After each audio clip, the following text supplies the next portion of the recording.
Калыптанган көз караштарды жоюу, кыялдарды ишке ашыруу, бирдей укук, бирдей мамиле. Аймактарда даярдалган теңдик уктуруусун сунуштайбыз. Кыргызстан жаш мамлекет. Бул өлкөдө 2 миллиондон ашык бала бар.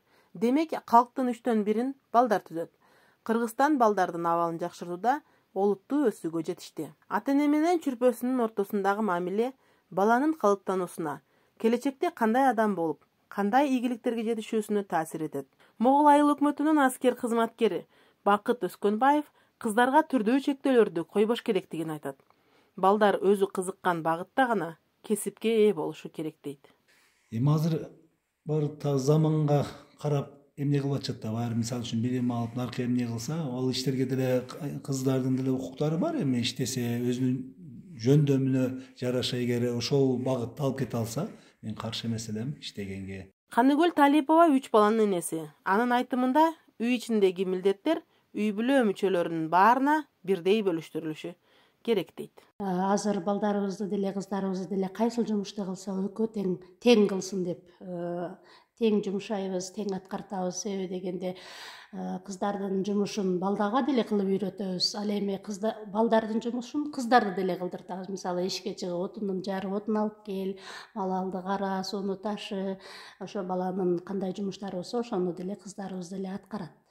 Коомчулуктун күтүүлөрү да тарбияга таасирин тийгизип жаткандыгы тууралуу соцпедагог Зарина Самидинова сөз кылды. Көбүнчө эле стереотиптүү көз караштар менен жашайт. Мисалы, туугандарыбыз эмне дейт?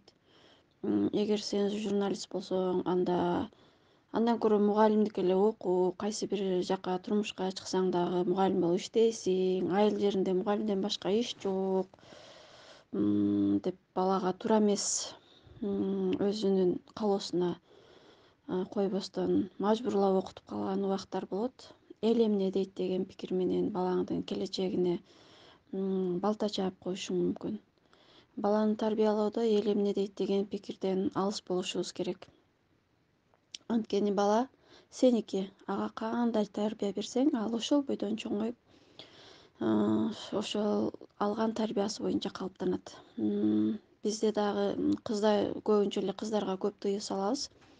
Кыздай бол, үйдө тур, тегеректегилер эмне дейт, тигинин кызы көчөдө эле жүрөт дешет деп кызды көп тыйып, көп кыздарга укугун чектеп койгон учурлар болот. Кыздын деле укугу бар.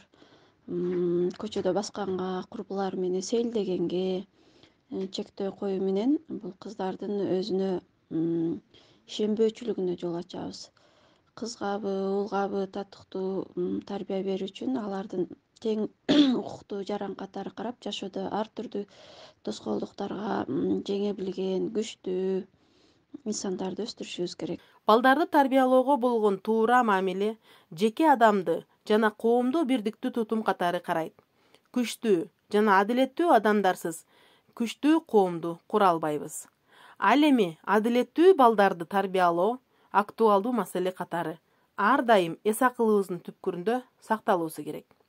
Бул балдардын келечекте ата-энелик милдетин аткарууда мыкты сапаттардын азыртыдан өздөштүрүүсүнө түздөн түз таасир этет. Биздин балдар, келечектеги ата-энелер, алар да өз баалуулугун өз балдарына үйрөтүшөт. Ошентип, дүйнөгө тынчтык, акыйкаттык жана туруктуулук алып келе турган айлампаны башташат. Сиздер менен Огантала жамааттык мультимедиа борбору жана анын алып баруучусу Гүлназ Камбарали кызы болду. Көрүшкөнчө, сак саламатта калыңыз.